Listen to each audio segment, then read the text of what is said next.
Welcome, everyone, to Westcliff University's Distinguished Innovator Speaker Series, and the second distinguished guest speaker for our Fall 2021 series, Corinne Hancock. One of my favorite people, a fascinating speaker with a huge international following, and most of all, she's a world traveler and adventurer who has a unique perspective on the very timely topic of chaos. I'm Dr. Barry Sandrew, Director of Entrepreneurship at Westcliff, and your moderator. I'm really happy all of you were able to join us this evening. We'll get to Corinne in just a moment, but first I want to briefly introduce Westcliff University to those in the webinar audience who might not be familiar with the institution. Pictured here is our campus in Irvine, California.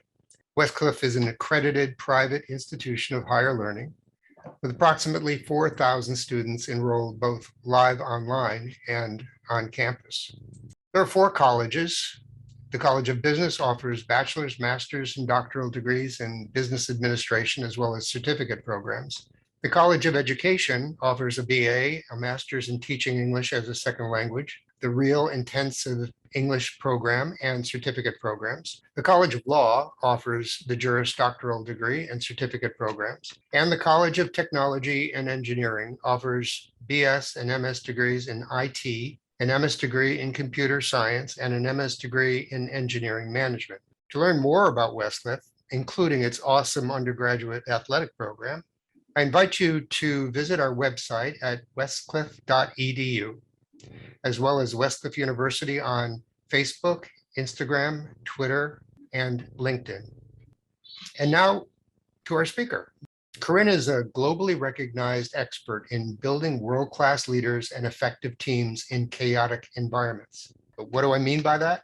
Well, she's had over a decade of international aid and development experience working with the State Department around the world, actively developing bold leaders and building highly effective teams, which she leads in conducting medical training and directly delivering medical care to some of the most dangerous and culturally fragile places on the globe.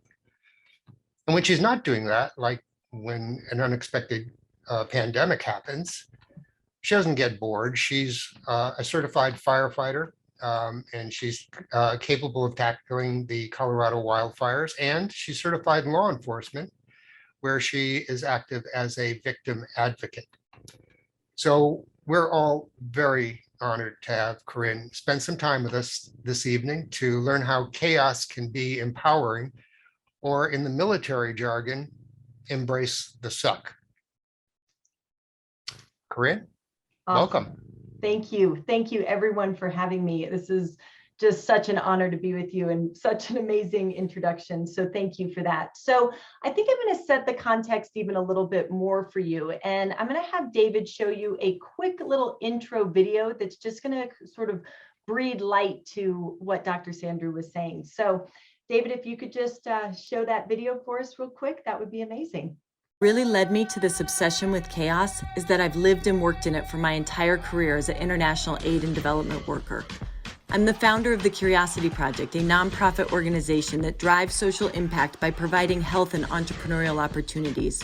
We lead medical and training teams that travel to remote villages in low-income countries.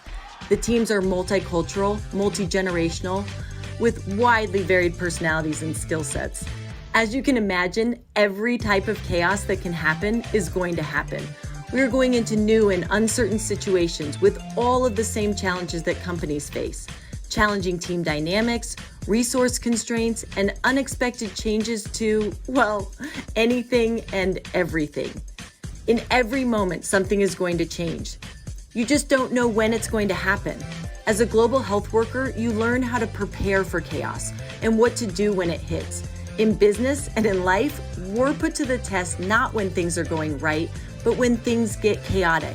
How we react can be the difference between success and failure. You can't avoid chaos, but you can learn to use it to your advantage.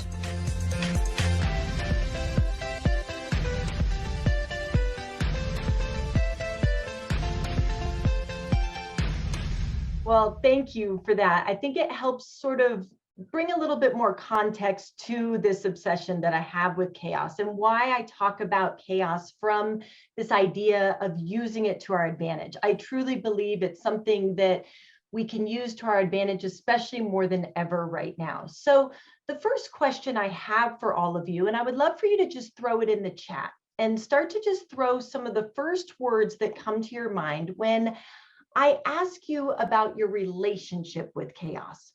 What would you say your relationship with chaos is? How does the word make you feel? What are some of the first things that come to your mind? So for me, it's a little codependent. I would think I sort of have a love-hate relationship with it. I almost get bored if I'm not having it. Like Dr. Sandru had mentioned, my not going overseas this year forced me into wanting to create some more opportunity with it. But it's interesting to see. I see panic, tense, a little too familiar, unfortunately. Yeah, confused. It brings some anxiety, sort of a roller coaster. Now, is there anyone though that feels like they sort of love it? It's sort of something though that brings out the best in you. It's sort of something that you feel proud of when you overcome it. Something that sort of brings that energy to life sometimes. It's not that we love it, but it's something that maybe can be seen as a way to find some great things. Awesome. Yeah, that's what I'm seeing. This is great. So Bree's saying that she works best in chaos. So I feel the same way, but what I've really started to see over this past year and a half, you can imagine with my background in global health and someone who talks about chaos, it has by far been my most busiest year of my entire career, helping companies and teams thrive in this environment and sort of figure out how do we continue to utilize these challenging times to our advantage. Well, you can imagine that what I've noticed is that not everyone has the same experience in this. It really depends on our relationship with chaos. It depends on how we were growing up, what experiences, what life experiences have we created? What's our personality types? What are the things that really help us feel secure? So I have another question for you. Just sort of like put a yes or no in the chat.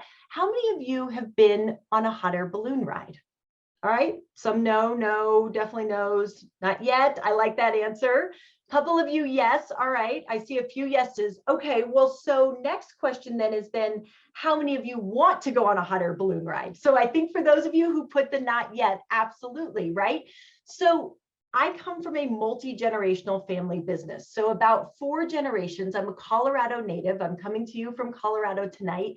And I come from a 4th generation family business. And our family business was heavy machinery, trucking, cranes, self-storage, RV yards. And it's about 1989. And my grandfather is the sponsor of the Hot Air Balloon Festival in Colorado Springs. And he has access to this strawberry hot air balloon. And he wants to give this incredible experience to his only daughter, my mother, and his very cute granddaughter, me, right? So we show up at the park and it's absolutely incredible. And my grandfather is a very much control freak man, and he wants to make sure we have the best pilot there is. So he picks this man, Jack, and Jack is a 25-year veteran pilot. And Jack is the best around. He knows how to fly hot air balloons like nobody's business. So when we get to the basket and we meet Jack, it's this gorgeous sunny day and Jack greets us, helps us load in the basket. We snap a couple pictures and he takes off his jacket and hands it to his wife and loads in. And it's just my mom and I and Jack in this small little basket. And what's the sound it makes when they pull that cord? It's like, right? And the heat just blows up on your face. And I don't care what life experiences you've had, how many incredible things you've done, or what age you are, it is truly incredible. It is science in the making. You are in a small little basket being lifted up by a balloon with hot air. It's incredible. And so as we're rising higher and higher, everything below is just getting smaller and smaller. And I'm watching Grandpa's Jeep sort of take off into the distance because he's going to watch and track the balloon as he's going. And it's just sort of turning into this little micro mini machine car going on its way. And we're just continuing to rise. And you have this 360-degree view that's absolutely incredible. Now, for those of you who have been, you can attest that there's a place where you reach this altitude, where you're no longer rising any higher, you're just sort of maintaining. It's almost eerie because it almost feels like the air just stops. It's pure calm. It's gorgeous. All you're hearing is that, right? You're just seeing this expansive view. It's truly incredible. Well, what happened next was very unexpected, because out of nowhere, this huge microburst of air just seemed to blast through the basket. It was like, and it just blew the pilot light right out. So all of a sudden, Jack looks up, he looks around, and he starts sort of reaching in all of his pockets. He starts sort of getting a little frantic, and all of a sudden his face turns to panic as he starts rummaging through all these leather bags in the basket and throwing things around. And all of a sudden he grabs these old white crusty helmets and he throws them at my mom and I. Get these on. You're going to need to squat down in the corner because we're going to go down. And when we hit, we're going to hit hard. And we're like, what? Oh my God, because now it is absolutely, our reality is so different from what we were expecting. And it's total chaos, right? He's working these ropes and working these ropes. There's this huge field on one side. There's this highway on the other side. And it's total chaos. I'm young. I don't really know what to expect. There's no clear understanding of what's happening. I mean, are we going to die? What does squat down in the corner mean? And my mom's trying to put my helmet on and my head's bopping around and it's way too big. It's not going to save my life. You know, her hands are shaking. And I just remember going, I have no idea what's about to happen, but everyone around me is freaking out. So this must be really bad. Well, now I want you to imagine for a moment my grandfather. My grandfather is on the ground watching this experience that is now completely out of his control. And he created this experience for his beloved family. And he's watching his giant strawberry now become moldy, right? It just sort of slowly starts squishing down. And it is absolutely terrifying. I can't imagine what he must have been thinking, seeing that happening. And as we start like kind of falling faster and faster out of the sky, I just remember hearing yelling, and all of a sudden my mom just being like, oh, and just, you know, like screaming, and then bam. And when we hit the ground, we hit so hard on the corner of that basket that it just ejected us out of the basket like a bunch of apples tumbling through the field. I had like sticks in my hair. I'm all cut up. My knee is bleeding. And I remember looking up and seeing that the balloon, the big strawberry, had wrapped itself around one of those massive highway light poles and sort of swung us into the field. I think that's the only thing that really saved our lives. Now, this was not a story to dissuade you from hot air ballooning. So some of you I see in the chat that said like not yet, like Deborah, and a few of you, truly, you still go. It's going to be amazing. If you said no, you don't want to go on one, I'm sure this story didn't help convince you otherwise, but it was a really long time ago, you guys. Like, there's way more safety features. Don't be afraid. It's not about that. And so everyone survived the trip. I'm not sure if, and my mom was okay. None of us have been hot air balloon ride since, but I'm not afraid. I just, and I don't think Jack has ever been without a lighter ever since that experience. But now this is a very dramatic story about chaos, but this is exactly how it feels. This is life, right? We set out with the best intentions. We truly do. We're not usually trying to set out to cause chaos, but sometimes our pilot light just gets blown out. Something changes outside of our control. The unexpected hits. So let's differentiate something for a moment. Let's differentiate, though, this idea of a crisis versus actual chaos. So for me, I feel that chaos and crisis, crisis sort of has a bad name. It almost has a bad reputation, because really the definition of a crisis is just a time when a difficult or important decision needs to be made. I don't know if that's always something negative. I feel like we've just put a negative meaning to that word. So it's sort of just an unexpected event. It doesn't always have to cause something terrible. But chaos is complete confusion and disorder. I believe that's the reaction to the event. So the crisis is the cause and the chaos is the effect, depending how you react to it. So does chaos always have to happen when the unexpected hits? Not necessarily, right? Now, some people, you could ask this question too, and we all have some of those people in our lives that are like, absolutely, anytime anything happens right there, go straight to chaos. But here's the idea, is that let's think about this. I want you to imagine for a moment, something just happened outside of your control. An unexpected event just happened, but the result or the outcome was good. Like maybe suddenly a proposal that you were writing just got funded, or something that you were working on, you were trying to hire the next, perfect HR person, and that person just finally said yes. Or fill in the blank from anything that you're thinking that is something that sort of just kind of, you've worked for it, but all of a sudden the outcome is good. What are some of the feelings that you feel? How does that actually make you feel? Maybe some excitement, some gratitude, maybe a little bit of pride because you did work for it. I'll tell you, last week, I don't like to admit that I once in a while was speeding down the highway, and all of a sudden all the traffic in front of me slowed down. So that was sort of unexpected, a little annoying at first, and I was frustrated. And then I looked over to my right and I saw a state trooper. I said, oh, thank you. So a lot of relief kind of came over me in that moment. So there is some sort of things that can happen, that unexpected event that makes us feel good. Now, I want you to now imagine the pilot light getting blown out. Something has just hit you. Something just changed outside of your control. What is your default reaction? What's something that you say to yourself in that moment? What's sort of, you open that email and you read, your top salesperson just quit, or, something just changed completely outside of your control that is now impacting you in a frustrating way.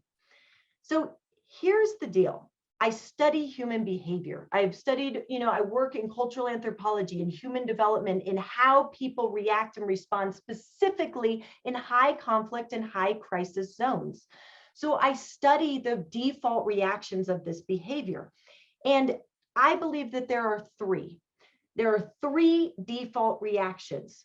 Now, you're probably saying, well, Corinne, it depends. It depends on who's being impacted. It depends on what's actually happening. Well, just think about it for a moment, because you're going to think about it for yourself and for those around you, because you're going to start to see it. Something just happened outside of your control.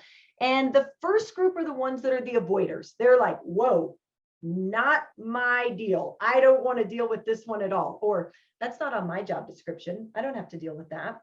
Or maybe it's coming from maybe a little bit of lack of confidence or experience. So it's like, hey, I'm just going to wait a minute and see what else is happening, or get a little bit more information before I jump in. Again, this isn't necessarily negative. It's just that these are these default reactions. The next group is the blamers. They go straight to blame. Whose fault is it? Who can I put this on right now? And that is the default reaction that we see the most, right? You turn on the news and they even use that word. They're even using blame as like, this is whose fault it is right now. The next group is the complainers. They're the ones that after the meeting are maybe saying like, oh my gosh, can you believe how stupid this is? Why did we even do this? Why are we even talking about this?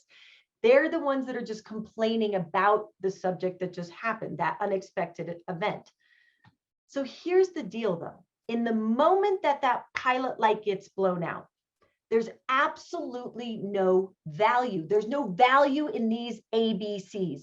This is what I call them. I call them your ABCs. There's no value in avoiding, blaming, and complaining. Think about it from the hot air balloon story. We can't avoid that we're already falling out of the sky. The pilot light is out. But if my mom started yelling at Jack while we're falling out of the sky, oh my gosh, Jack, you're such an idiot. Why'd you forget your lighter? You're a terrible hot air balloon pilot. You're such an idiot. And she looks over to me and is like, Corinne, We're never doing this again. I think this is the worst thing. I'm writing a terrible review. This is a horrible experience. We're never doing this again. Like, does that change anything? We are still falling out of the sky. But this is what people do. This is that default reaction, and just start to watch it. Start to observe this in your life for yourself and for those around you. Because I actually believe that chaos happens then when you react with those ABCs, with the avoiding, blaming, and complaining, to your reality being different from your expectations. Now, of course, we weren't expecting to crash in the hot air balloon. So it was very frightening. And there was some definite fear and reaction to that. And I'm not saying, okay, just expect the worst and then you'll be fine. But I want you to think about that statement a little bit. Those of us who have had really crazy or interesting or sort of gritty life experiences should absolutely, probably be able to navigate changes much faster. So absolutely, we should have prepared for the pilot light going out. And sometimes Jack, he probably is always prepared, but sometimes people who are so experienced in things, you remember he took off his jacket right before. Of course, he had a lighter in his jacket. Of course, he was prepared. But sometimes our experience and being too experienced with things, sometimes we forget even our own checklist. So it's a great question, Anthony, absolutely. But let's think about it though, in just our normal everyday lives. Are you expecting, there's certain things that you prepare for more. There's certain ways that you prepare for the unexpected. But how do you react then when the unexpected hits? Like, first, I want to ask you this question though. Just sort of throw this in the chat. Let's come into this moment. And I want you to sort of think about the past year. Think about where we've been, what we've been through. And I want you to just throw the first few words into the chat when I ask you, well, how are you feeling? Like, how are you feeling about life right now? Right here in this moment, how do you feel today? What are some of the first few words that come to your mind? These are great, you guys. This is incredible. So what I find interesting is that, there's a lot of, overwhelmed, but, sort of also blessed and excited, hopeful, content. So what I find interesting too is when it's overwhelmed and excited at the same time. It's totally possible. I just want you to start to get into the present moment. How do you actually feel right now? Because here's the interesting thing. Nothing is forever. Nothing that we feel is permanent. So in those moments, we may feel that. Today, we may feel this, but there's this idea that Barry said at the beginning, right? This embrace the suck. Sometimes it does just suck, but it doesn't mean that it's forever, and it doesn't mean that it's not worth doing. A lot of the work that I do, it does really suck, but it doesn't mean I don't want to keep doing it. It doesn't mean that I'm not good at it. It doesn't mean that I don't want to keep going or that it's not valuable. So I think for all of you right now, on some of those days where it is feeling overwhelming or tired, like, embrace the suck a little bit right now. It would be actually more weird if you didn't feel any of those things, right? This has been an unbelievably, not chaotic, depending how you're reacting, it's been a very tumultuous time of so many things changing outside of our control. By the week, there's new things changing, and maybe it doesn't impact you, but it might impact someone that you're close to. So embracing the suck once in a while is just a way to sort of say, yeah, this is where I'm at, and it's okay because I'm strong enough and I'm amazing to keep moving forward. So when I talk about like embracing the suck, and when I talk about how we utilize chaos to our advantage, I look at it from these 4 quadrants. I look at it just like I saw some of you put in the chat of like, on the preparedness, are you even chaos ready? Do you prepare yourself for the unexpected? But what do you actually do in that moment? What do you do when the unexpected hits? Do you go to those ABCs, that avoiding, blaming, and complaining? But what we really want to look at is, who are we being? How are we occurring to others? How are we showing up in those moments? And then how do we adjust from it so we keep using it to our advantage and we learn from our mistakes, or we learn from the experience so we can put it back in the prep part of the model? So remember, I've spent my whole career in some of the most chaotic environments around the globe. So this model and this work that I do is really based on all of my high threat security training. This is how we prepare for going in the field. This is how we prepare for our times in these situations. But what I want you to also know then is no matter how much you prepare, no matter how much you know what to do, no matter what an expert you are, you're never going to be chaos proof. But you can be chaos ready. That's a very different way to look at it. Being chaos proof, that's impossible. That's never going to happen because you're dealing with all these other human beings, but you can be chaos ready. So like Dr. Sandru mentioned, I'm also trained as a wildland firefighter.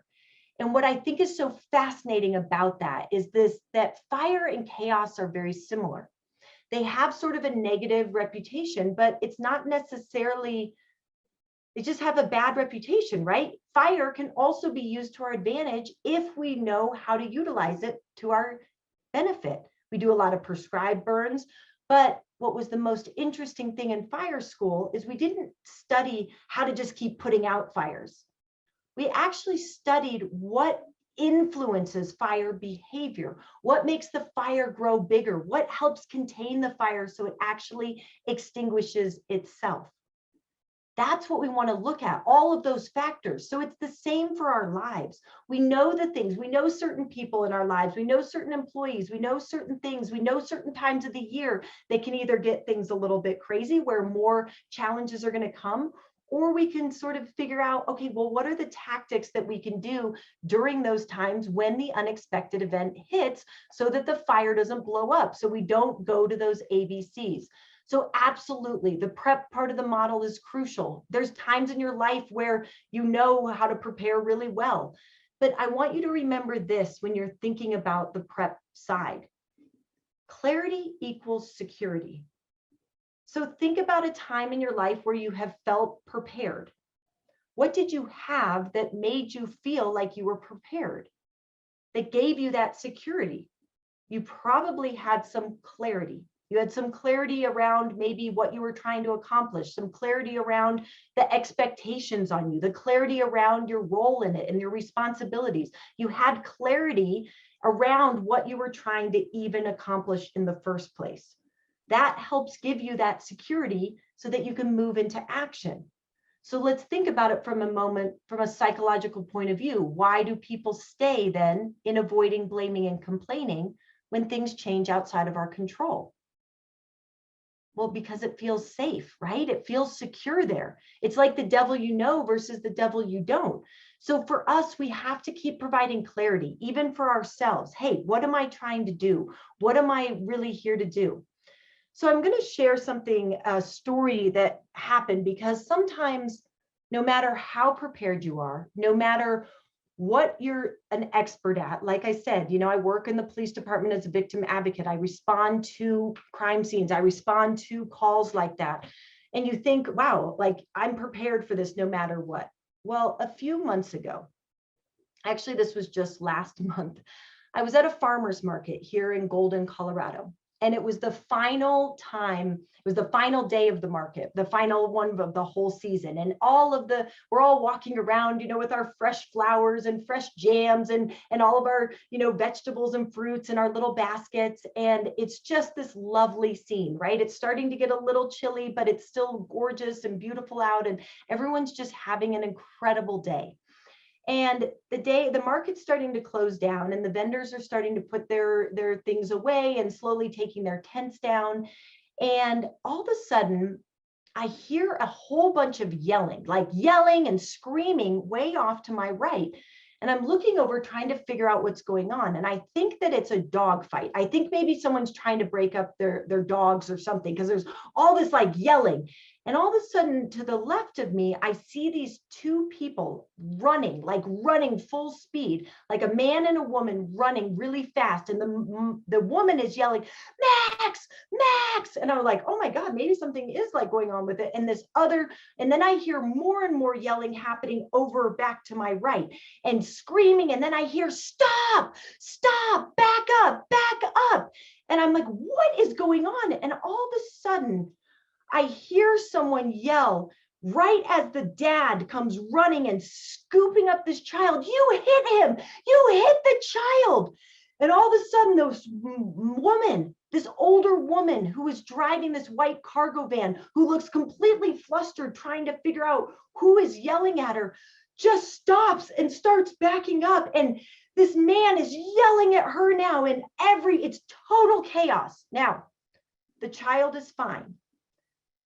She hit the child going maybe 3 to 5 miles per hour because she's pulling slowly in to start to load up her tent. The child was knocked over. The father comes over, scoops him up. He's okay. But what do you think happened next? People went absolutely crazy. So now, remember, I'm a victim advocate. And I'm also trained in all of this. And I see the woman starting to get out of her van. So I run to her because I know this is just going to go very bad very quickly, because all I start hearing is what? Blaming. The dad is screaming at her, "Why are you driving?" I hear her husband, the husband of the woman who is driving, starts running up and saying, "Where were the parents? Where were the parents?" The coordinators of the event of the farmers market start running up and they're yelling at the woman driving, saying, "Why are you driving in here? You know you can't drive in here." And no one is focused on the child. Is this child even okay? What about this woman who just hit him? She's an older woman. Does she have any underlying health concern? Is she going to start to have a heart attack? What about all the people that just witnessed this? I have a kid over here that I've now seen who's almost going into a full-blown asthma attack, and no one is seeing any of that because they're all just blaming. It serves nothing. It serves absolutely nothing. Now, of course, blame is a way to expel that energy and that fear, but remember, there's no value in it.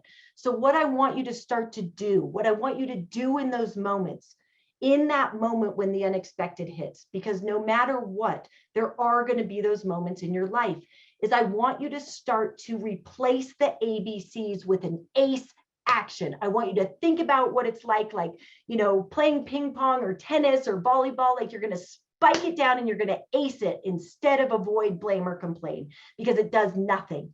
So what do you think an ACE action is?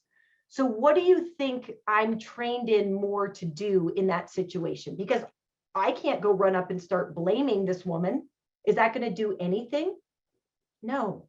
So what we're going to do instead is we're going to actually assess the situation. What's actually happening right now? What is the actual thing we need to be focused on in this moment? The safety and well-being for that child, right? All the people I mentioned to you that I'm already observing because I'm assessing the situation of what's happening. And from there, you create the new plan. You create okay, we need to separate this woman. We need to calm these people down, because now, this is how it just keeps erupting. Any of you ever been to a sporting event where a bad play happens and they start blaming that umpire and someone from the other team starts yelling and then it just starts exploding and now there's a fist fight and it just keeps getting crazy and someone knocks over, someone's drink, and this is that ABCs, the reaction with the ABCs creating the chaos. So you assess, you create, and you execute on that plan in the moment. It's a very different way to look at it than avoiding, blaming, and complaining. So replace the ABCs with that ACE reaction. What is the actual threat in that moment? What is actually happening right now? Is that child okay? Does he need medical attention? What is actually happening in this moment? Not potentially what could happen, but what is actually happening right now? Because think about most of the things that people are blaming and saying. They're way over here, they're out here, and they're starting to almost create new problems. So you want to start to look at okay, well, what's the threat? The threat is what just happened. The cause. The effect is the impact it's having. So we must always look at the cause and the effect at the same time. So there's people that are all upset. We have to calm these people down, right? We got to get this child to a safe place. We need to separate, obviously, this father and the woman that just hit them and the husband who's now running up. So you see how this all starts to break down. and you identify what's really being impacted, who's being impacted right now, what are people feeling? And then you refocus on the mission. What am we here to do in this moment? What are we trying to accomplish right now? And from there, you create those micro missions. Like I mentioned, separating people out, making sure that child is okay, getting medical attention to those that are needed. This is what we're trained in these high stress, high threat situations. We assess, we create, and we execute based on what's happening right here, right now. But what happens is people start to respond in different ways. Like I said, we have to really look at who are we being? Who are we being in these moments when the unexpected happens? Because are you adding to the chaos or are you solving the problem? Which one are you focused on? It's a good question to ask. So, when I finished my coaching school, they gave us this graduation present, and I'm not sure if you can see it, but it sits on my desk. And so on one side of the rock, it says problem. And on the other side of the rock, it says solution. And they say, always keep it solution side up. Because yeah, the problem's right on the other side, but which one do you want to focus on? Because if I keep focusing on the problem in that moment, again, like whose fault is it and why did this happen? I'm not going to be able to save that child's life if that was what was needed, or that woman, or that kid having an asthma attack. I wouldn't have even noticed them because I just am too focused on trying to figure out whose fault it is. Now, it doesn't mean that someone isn't accountable or responsible and we don't make changes later to things and we debrief and we learn from the experiences. But in that moment, in that pilot light going out moment, we must focus on the solutions, not what's the problem. So your team's going to show up just like you. People do, humans do, everyone around you. So if I started yelling and freaking out while I'm running up on scene, what do you think others are going to start doing? They're going to start matching my behavior. So I come in with a more calm, like, all right, let's assess what's going on. Let's create a plan. Let's take action in these small micro missions, in these small obtainable ways. I'm going to delegate in small ways out so it's not so overwhelming, and start to look at it in that way. I want you to be really intentional right now. Be really intentional in what you're trying to create. What kind of environment do you want happening around you? Because it's not always going to be an issue as major as a child getting hit by a car. It can be as simple as something as simple as, like the power going out and crashing your entire computer system, 10 minutes before you're trying to get on a webinar, or, something that you're trying to create where it still creates the same level of frustration. You still feel those reactions. You still want to maybe blame someone or avoid it or just complain about it, but you still got to take action. We got to be intentional in what we're trying to create. Refocus on the mission. What are you here to do in this moment? What are you actually trying to cause? Because from there, that's where we start to create the adjusting portion. That's where we start to create this advantage. Because I want you to think about your life. I want you to think about the things that are frustrating, the things that have been most challenging to you. And I want you to start to embrace it, like get in this relationship with chaos, because we can't keep pushing it away. It's not going anywhere. It's still going to show up because maybe you aren't causing it, but do we have control over other people's reactions? Absolutely not. So start to get in relationship with it and see how we can use it to our advantage. What are the good things that can come out of it? This is what I want you to start to do. I want you to start to get curious about the chaos. I know that sounds a little bit interesting, like, why would I want to do that? I'm like, try to get rid of it. I want to avoid conflict at all costs. Well, what if you didn't do it that way? What if you started to actually get curious about it? So I want to just have you guys do a really quick exercise. So if you have a piece of paper in front of you or your desktop open, we're going to do a super quick free write activity. I'm going to give you 1 minute, just 1 minute. I'm going to set the timer. And you're going to just free write for 1 minute. My biggest frustration this week is what? And just see what comes out. Just let yourself free write. What did you notice? Not what did you write, but I'm just going to ask you a series of questions, and I just want you to sort of think about them for yourself. How many of you sort of felt more frustrated as you were writing it? You were starting to sort of see like, ooh, and it was starting to sort of bring up some emotions. Or it could have had the opposite reaction where it started to make you feel a little bit of relief. It kind of was like, oh, gave you a little clarity maybe. What about, it started out here, but as you kind of kept writing, if I would have given you more time, it would have just kind of gone deeper and deeper, and maybe it wasn't what you started out with over here. Did anyone notice that you started to, maybe it was a little different, maybe it was a little bit big out there, but as you started to pull it in a little bit more, how many of you noticed like you started turning it in on yourself a little bit? Just curious, like for you, like, did you write about yourself? Did you start saying like, was it sort of a frustration with yourself, or maybe the way you're handling something instead of somewhere out there? Interesting. Oh, good, Amy. So Amy's saying, you know, she realized how easy it would be to solve. So for how many of you, one half of your brain, as you were writing this, one half of your brain was already solving it. The other half was like, oh, well, I could do this, or I could be working on this. So I want you to just start to think about this. This is an exercise that I think is super valuable to do with yourself, because remember I said at the beginning, there's no value in avoiding, blaming, and complaining. Well, I didn't say there's no place for it, because I think that sometimes we need to have a safe place to at least dump it out, right? And it helps provide that clarity. It's almost like taking a puzzle and dumping out all the pieces and starting to unravel them and say, okay, what's even going on? Yeah, to vent.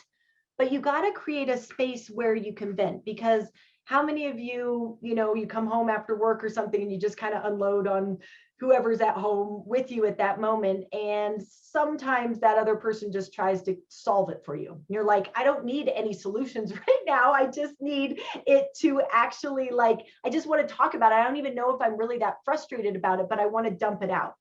So something, you know, that my significant other and I do is we take a dog walk almost every night, and we joke about how we like to like go kind of dump it out, like the dogs dump it out, right? And we kind of able, and we can only do it on the one square block. We both get to just kind of talk about our frustrations on this. And so we sort of just kind of dump it out, and there's no solving, but it just helps provide some clarity of like, is this an actually like a real frustration, or do I just need to talk about it for a minute? Maybe I want to blame a bunch of people because I know there's no value in it, but sometimes it feels good to get it out. So you want to make sure you create a safe place to do that, and that whoever you're doing that with knows that that's what you're doing. Or you can do this exercise. I do this anytime I'm starting to feel overwhelmed. I just sort of write it out. Like, what is my biggest frustration this week? Because what I notice is that it's not usually, it looks very different in here than it looks out there. So I also am very curious about this topic because I started to really study complaining and blaming and all of those ABCs. And I started to see that what if, now just try this on for a minute, what if behind every complaint, there was actually a commitment? And maybe you're thinking, nope, that's impossible because there's some people that just complain. I work with them. Or, you know, you're thinking of that person. But what I've noticed more now is that almost every frustration that I hear, I think there's actually a fear happening behind it. So let me put it into context real quick. I used to live in a neighborhood that had those shared mailboxes that you either walked to or drove to. And we all have a community complainer. Hopefully it's none of you, but I had this woman in my neighborhood that seemed to always be getting the mail at the same time as me. And she was always complaining about the drivers in our neighborhood. And I would overhear her with other neighbors blaming so-and-so's teenager. And did you see that Honda Accord? I know that's Tom's boy. He was going 40 miles an hour and it's just ridiculous. I can't deal with this anymore. Just complaining and blaming about the drivers in our neighborhood. Well, I would use the avoiding tactic and I would pretend I was on the phone, or I would, you know, be in a hurry and just grab my mail and get going. But then I was at our 4th of July barbecue, like a pool party with the whole community. And I met Jacob. Jacob was her 4-year-old son. And Jacob was actually deaf. So What do you think was her commitment, right? Her complaint was about the drivers in our neighborhood and how crazy they were driving. So what was her commitment? Yeah, to the safety of her son. Her frustration was that everyone was driving so fast and not paying attention. Well, what was she actually afraid of? She was afraid that Jacob was going to not hear a vehicle and get hit by a car. So here's the craziest part about all of this, is she might not even have been fully conscious of that. I know that sounds crazy, but never have I said it's your job to solve everyone's problems. I said it's your job to get curious about the complaints, because in my family and in my organizations, we have a saying that if you have a complaint, you have a project. Now, this is very different than, hey, if you come to me with a problem, you better come to me with 2 solutions. No, that's not what I'm saying. I'm saying if you have something that you're complaining about, there's probably something deeper going on. And if it's a complaint that's worthy of your life, something that you're actually committed to, you will take action on it. So I believe that complaining is actually just a pretty bad habit. It's sort of a default reaction. It's a bad habit. It's a safe place to live because we don't have to do anything in complaining. Doesn't mean there's not value in sharing some complaints so that you can start to figure out, is this a complaint worthy of my life? Is this something I'm wanting to take action on? Because my goodness, if anyone would have ever asked that woman while she was complaining, hey, why does it bother you so much that everyone's driving so crazy? And she started to think, I didn't even know we had a deaf child in our neighborhood. Like, oh my gosh, once we all knew this in the neighborhood, it's totally started to change. Then we're going to do something about it, because there is a commitment to safety, not just for Jacob, but what about the elderly people in our neighborhood and people's pets and dogs? And you get the point. So all I'm saying is I want you to keep getting really committed to what you actually care about. Now, there's a fable that they tell when I'm in Africa, and especially in Kenya. Now, I don't know if it's fully true in the story, but the fable tells a great lesson right now. And it's one I want you to really take away from tonight, because they talk about how the lions hunt. Now, I've been on a lot of safaris and I don't really quite see it going down this way, but it's a great story and a great representation of how they do it. But they talk about that the lions get together, and the old lions with the mangy fur and the broken teeth that can no longer hunt are on one side of the savannah. And the young, fierce lionesses that are strong and powerful are on the other side. And the gazelle and the antelope are grazing in the middle. And all of a sudden, the old lions, they let out the loudest roar, and they start roaring and roaring, and it causes complete pandemonium and chaos. And the gazelle and the antelope start running for their lives directly into the mouths of the hungry lionesses, directly to their death. So the elders, they tell their young ones, they say, always run towards the roar. Always run towards the roar, because that's where the safety lies. That's where the opportunities are.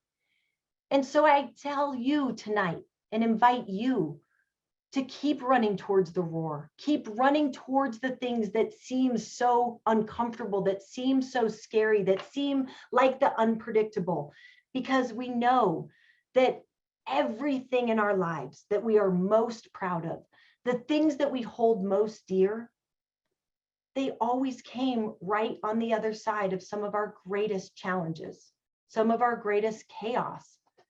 So as you start to think about your relationship with chaos, starting to invite it as something that absolutely can be used to our advantage, what can we learn from it? How do we get stronger from these experiences? You're not the same person that you were 18 months ago. Look at all the things that you have overcome and endured and transformed just in the past 18 months. So start to focus on what's something new that you're excited about. What's something new that's come out of this time that makes you feel stronger, that you can use to your advantage moving forward? And keep running towards the roar, because right there is where it's just on the other side is some of your greatest opportunities. So remember, just trade out those ABCs for that ACE action. Assess, right? Create and execute on the things that light you up. And the rest, ask yourself, is this really worthy of my life? You all are amazing. You showed up here tonight. You're up to huge things. And I thank you for what you continue to do and keep showing up and keep running towards the roar. And I promise you'll just keep getting stronger so that you can continue to use these chaotic times to your advantage. So thank you very much for having me tonight. And I appreciate this opportunity. Thank you. That was great. And, is there any, it's no wonder that you're the top speaker for Vistage, the largest CEO coaching organization in the world. Thank you. As a matter of fact, David Johnson and I have a course called Crisis Management in the Pandemic Era, and Corinne has been very generous with her time. She's come in 3 sessions and spoken to our classes, and she spoke for 2 hours or more because the students wouldn't let her leave. And frankly, they were glued to her the entire time. And at the end, they had to create a report, and they referenced her session, her class. Yeah, every one of them did, because there were so many takeaways. You're a hard act to follow, let me tell you. But we have a guy by the name of Jay Elliott. Jay is a serial entrepreneur and former Apple executive VP that took Apple from 150 million annual revenue to 3 billion back in the turbulent days of Apple in the early 80s when Scully came on board. Jay's had more than 40 years of operation experience with such a corporate giants as IBM and Intel. So, I hope everyone can join us on December 2nd, and we'll learn how Steve hired Jay almost immediately upon meeting him at a restaurant. We'll also learn why Jay found a red Porsche with his name on it in his driveway the next morning.